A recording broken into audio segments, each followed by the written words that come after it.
एक शख्स लाजर नाम का जो बैतनियाह में रहता था बीमार था। बैतनियाह वही जगह थी जहां मरियम और उसकी बहन मार्था रहती थीं। ये वही मरियम थी जिसने खुदावंद पर इत्र डालकर अपने बालों से उसके पांव पोंछे थे। उसी का भाई लाजर बीमार था। उसकी बहनों ने यीशु को कहला भेजा कि ऐ खुदावंद, तेरा दोस्त बीमार है। जब यीशु ने यह सुना तो कहा, यह बीमारी मौत की नहीं बल्कि खुदा के जलाल के लिए है, ताकि उसके वसीले से खुदा के बेटे का जलाल जाहिर हो। यीशु मार्था और उसकी बहन और लाजर से मोहब्बत रखता था। ताहम जब उसने सुना कि लाजर बीमार है तो जिस जगह था वहीं 2 दिन और रहा। तब उसने अपने शागिर्दों से कहा, आओ यहूदिया को चलें। ए रब्बी, थोड़ा अरसा पहले तो यहूदी तुझे संसार करना चाहते थे और फिर तू वहां जाता है। क्या दिन के 12 घंटे नहीं होते? अगर कोई दिन की रोशनी में चलता है ठोकर नहीं खाता, क्योंकि वो दुनिया की रोशनी देखता है। लेकिन अगर कोई रात को चले तो ठोकर खाता है, क्योंकि उसमें रोशनी नहीं। हमारा दोस्त हो गया है, लेकिन मैं उसे जगाने चाहता हूं।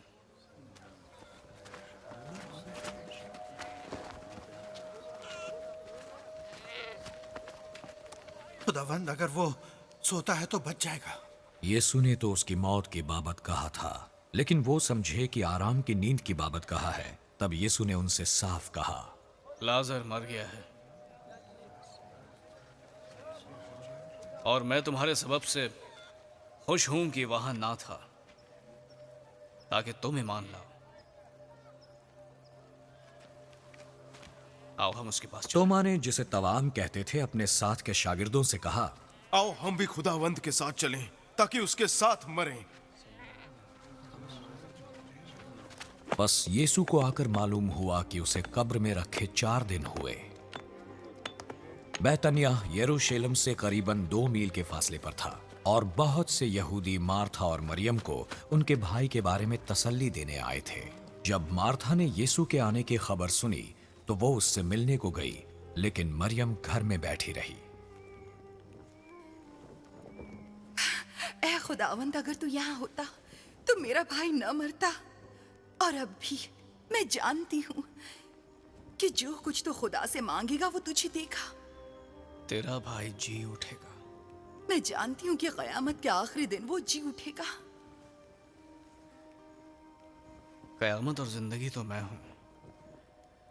जो मुझ पर ईमान लाता है वो मर जाए तो भी जिंदा रहेगा, और जो कोई जिंदा है और मुझ पर ईमान लाता है वो अब तक कभी ना मरेगा। क्या तू इस पर ईमान रखती है?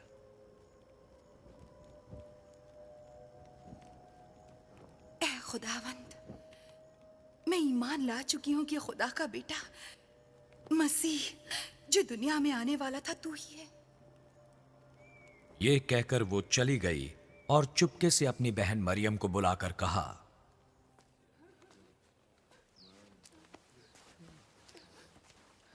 उस्ताद यहीं हैं और तुझे बुलाते हैं। जब मरियम ने यह सुना तो जल्द उठकर उसके पास आई। यीशु अभी गांव में नहीं पहुंचा था, बल्कि उसी जगह था जहां मार्था उससे मिली थी। बस वो यहूदी जो मरियम के साथ घर में उसके पास थे और उसे तसल्ली दे रहे थे, ये देखकर कि मरियम जल्द उठकर बाहर गई, इस ख्याल से उठकर उसके पीछे हो लिए कि वो कब्र पर रोने जाती है।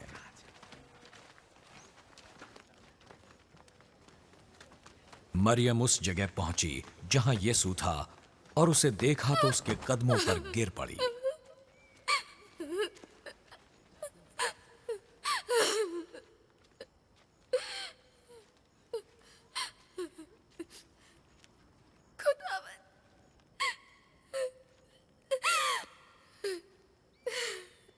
अगर तू यहाँ होता तो मेरा भाई ना मरता।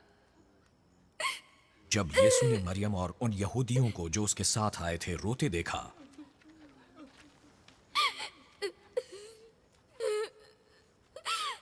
तो दिल में निहायत रंजिदा हुआ और कहा,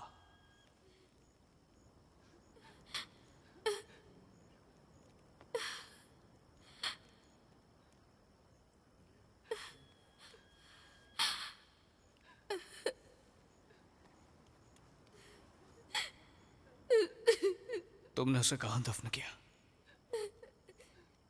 ए खुदावंद, चलकर देख ले।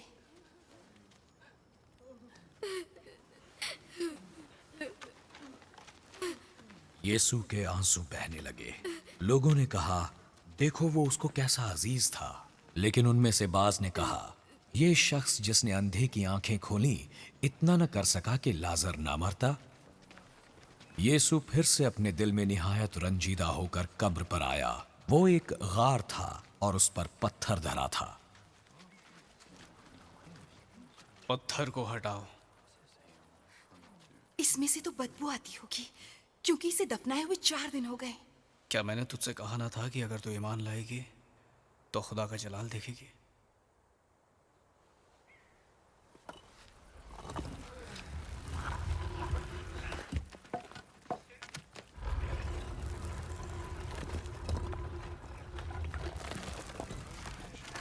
उन्होंने उस पत्थर को हटा दिया।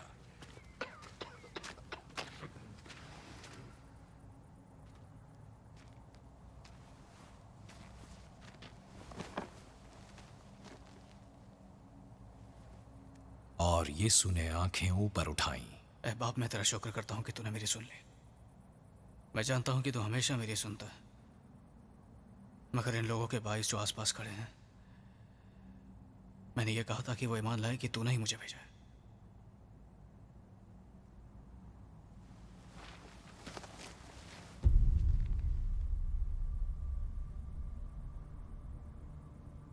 ये कहने के बाद उसने बुलंद आवाज में पुकारा, लाजर, निकल आ।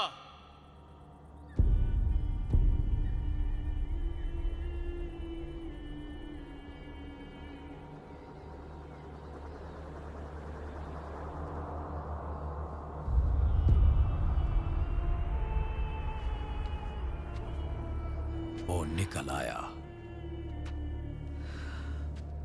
और उसके हाथ पांव कफन से बंधे हुए थे और उसका चेहरा कफन से लिपटा हुआ था।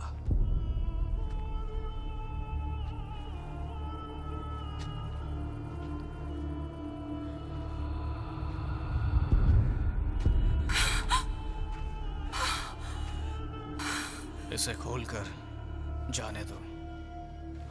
बेहतरे जो मरियम के पास आए थे और जिन्होंने यीशु का काम देखा उस पर ईमान लाए।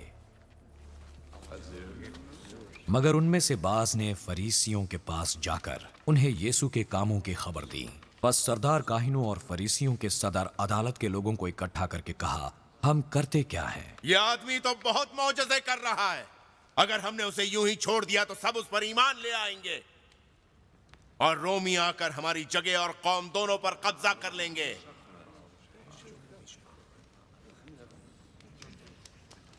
उनमें से एक शख्स कैफा नामी ने, जो उस साल सरदार काहिन था, कहा, तुम लोग कुछ नहीं जानते। क्या तुम नहीं समझते कि तुम्हारे लिए यही बेहतर है कि एक आदमी उम्मत के वास्ते मरे, ना कि सारी की सारी कौम हलाक हो? ये उसने अपनी तरफ से नहीं कहा, बल्कि उस साल सरदार काहिन होकर नबूवत की कि यीशु यहूदियों के वास्ते मरेगा, और ना सिर्फ यहूदियों के वास्ते बल्कि इस वास्ते भी कि खुदा के परागंदा फर्जंदों को जमा करके एक कर दे। उसी रोज से यहूदी हाकिम यीशु को कत्ल करने के मंसूबे बनाने लगे। बस यीशु यहूदिया में एलानिया नहीं फिरा, बल्कि वहां से जंगल के नजदीक के इलाके में अफ्राइम नाम के एक शहर को चला गया और अपने शागिर्दों के साथ वहीं रहने लगा। ईद फसह नजदीक थी और बहुत लोग तमाम मुल्क से यरूशलेम को गए ताकि ईद से पहले अपने आप को पाक करें। वो यीशु को ढूंढने लगे और हैकल में जमा होकर एक दूसरे से पूछने लगे कि तुम्हारा क्या ख्याल है, क्या वो ईद में नहीं आएगा? और सरदार काहिनों और फरीसियों ने हुक्म दे रखा था कि अगर किसी को मालूम हो कि वो कहाँ है तो इत्तला दें ताकि उसे पकड़ लें।